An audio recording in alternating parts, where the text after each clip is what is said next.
She was just 24, her dress little more than tatters clinging to her skin. Purple bruises ran like rivers across her arms and shoulders, the kind of marks that tell stories nobody should ever live through. Dust clung stubbornly to her cheeks. Streaked by tears, she no longer had the strength to cry. Her lips were split, dry from days without water, and her body lay crumpled in the Nevada sand, half hidden beneath brittle mesquite branches someone had tossed over her as though she were garbage. Most travelers would have ridden past. The desert is cruel, and people disappear here all the time. But when Samuel Carter brushed those branches aside, what he uncovered nearly stopped his heart.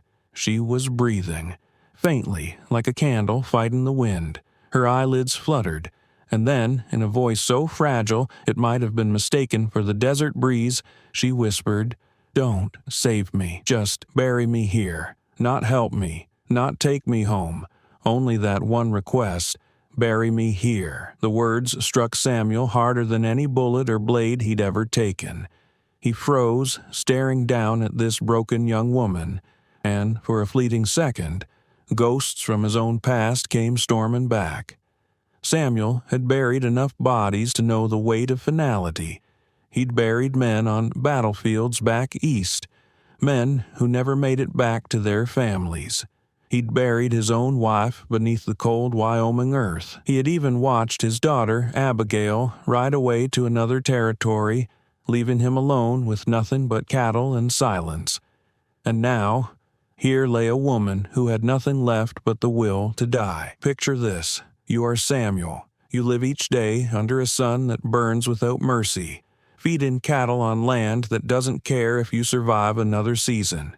Your nights are silent, your mornings empty. You've buried more than most men could stand. And then you find her, this young woman, family destroyed by men who lived and fought like you once did. She isn't asking for water. She isn't asking for mercy. She only begs for a grave. So tell me, what would you do? Would you ride away and let her wish be granted? Or would you kneel beside her, trembling hands reaching out, knowing that if you save her, you might awaken sins long buried? Samuel's chest ached as he looked down at her face. The desert dust that weighed on his own skin suddenly felt lighter than the burden of those few whispered words. He could leave her. Nobody would judge him. The desert keeps its secrets well, and yet something deep inside refused to let her go. Maybe it was the memory of his wife's eyes. Maybe it was Abigail's laughter he once knew. Or maybe, just maybe, it was God giving him one last chance to do something right. Samuel bent down. He lifted her, fragile as paper, and felt how little strength remained in her bones. With every step back to his horse, he knew this was no ordinary encounter. This wasn't just a half-dead stranger in his arms. This was the weight of his past, returning. By the time they reached his ranch outside Carson City, the sun had dipped behind the red hills, shadows stretching across the yard. Samuel's home was humble, 2 barns, a weather-worn cabin, nothing more. He laid her gently on an old cot, pressed a tin cup of water to her lips, and watched color return, faint but alive. Her name, she told him in a cracked whisper, was Evelyn Harper. Her voice broke with every syllable, as if even speaking her name had been beaten out of her. Between shallow breaths, she revealed fragments of her life. She had grown up far from here, in a settlement wiped away in a single night. Raiders burned it to ash, her parents gone before dawn. Since then, she'd drifted from cruel hands to crueler ones, until finally she was sold into a house in Virginia City. Evelyn let out a bitter laugh, hollow and sharp. "It wasn't a house," she rasped. "It was a cage. Men came to buy what was left of me."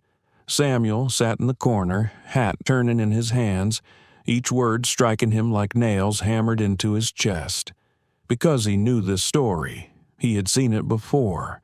Worse yet, he had helped create stories like this. Years ago, in uniform, he had ridden with men who torched villages, who left women and children behind in the smoke.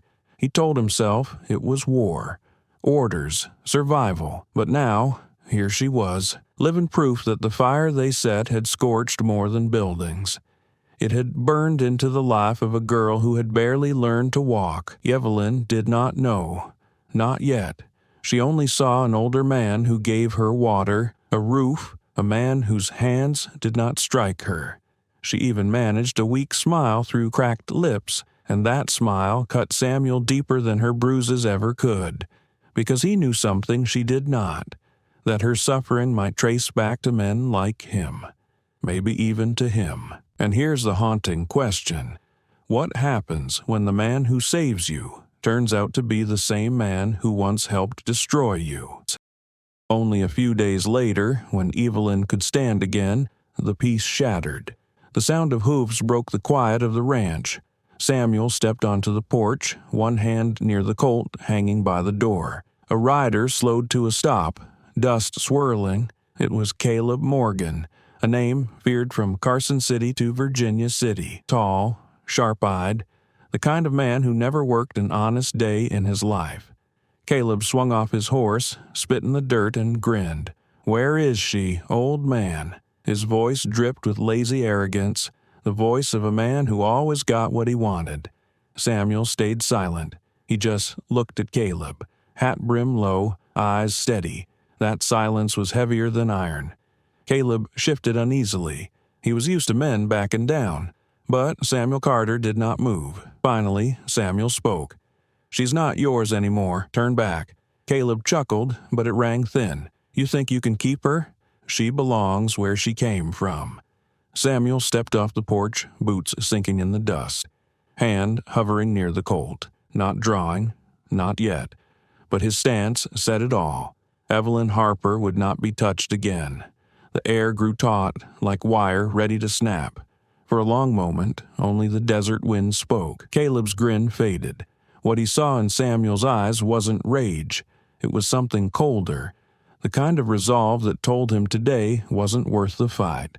"This ain't over," Caleb muttered, climbing back onto his horse. He yanked the reins, dust rising as he rode toward town. Inside, Evelyn had heard every word. She clutched the blanket at the window, eyes wide. No one, not once in her life, had ever stood up for her. The fading hoofbeats felt like the first gift of freedom she'd ever known. But freedom on the frontier never lasts. A week later, Samuel smelled smoke. He rushed from the cabin. Flames licked at his hay barn, sparks clawing the sky. 3 riders were already disappearing into the desert, their laughter trailing behind. Evelyn tried to help, hauling buckets of water, but it was useless. By the time the fire calmed, half the barn was ash. That barn had stood for years, built with his wife's father, and now it was gone. Not just wood, memories. The next morning, a familiar figure arrived. Marshal Daniel Ross, gray-bearded, badge shining in the sun. He had fought beside Samuel in the war. He carried weight in these parts. Samuel told him everything. Ross listened, then shook his head. These men won't quit, not unless someone with power forces them. Later that day, Marshal Ross strode into the Virginia City saloon. His voice carried through smoke and whiskey haze. "You boys lit fire to a man's barn. That's blood in the dirt. If you want to keep breathing, you're done chasing that girl." Even Caleb, cocky as he was, didn't laugh. Ross's word carried more weight than law itself. One by one, the men slunk out. Back at the ranch, Samuel told Evelyn the news. She was safe, for now, but they both knew the truth. Men like Caleb don't quit. They circle, they wait. In the quiet that followed, Evelyn began to ask Samuel about his past. At first, he avoided the answers. But ghosts don't stay buried. One night, by the fire, Evelyn spoke of her childhood settlement, how soldiers came, how torches turned her world into ash. Samuel stared into the flames, and in them he saw the faces of that night. Finally, his voice broke. "I was there, Evelyn. I rode with them. I didn't stop it." Silence fell heavy. Her hands trembled, but her eyes stayed fixed on his. In that moment, she saw both sides of him. The man who had carried her from the desert and the man who had once stood by as her life was stolen. Days passed. Evelyn's wounds healed, but her heart carried new scars. She cared for Samuel, maybe more than she admitted.